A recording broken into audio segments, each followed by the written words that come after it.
మొన్న తీన్మార్ మల్లన్న పైన జరిగినటువంటి దాడి చాలా హేయమైనటువంటి చర్య.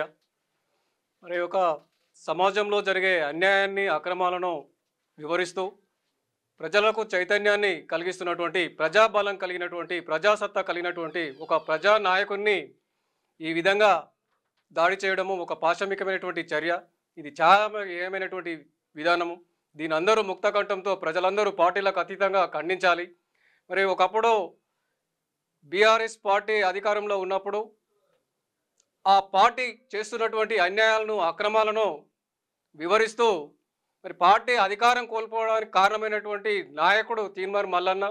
మరి ఆ పార్టీ అధికారం కోల్పోవడం వల్లనే మరి నేడు సమాజంలో ప్రజలందరూ చాలా వర్గాల వారు మరి ఎన్నో రకాలుగా సంతోషంగా ఉన్నారు, ఆనందంగా ఉన్నారు.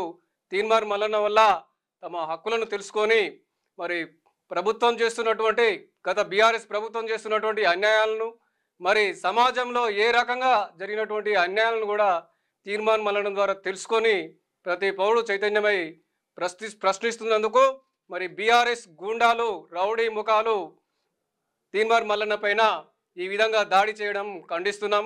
మరి ప్రజలందరూ కూడా పార్టీలకు అతీతంగా తీన్మార్ మల్లన్న ఆశయాన్ని గుర్తించి ప్రతి ఒక్కరూ మరి తీన్మార్ మల్లన్నకు అండగా ఉండి సమాజ చైతన్యానికి, సమాజ అభివృద్ధికి పాటుపడాలి.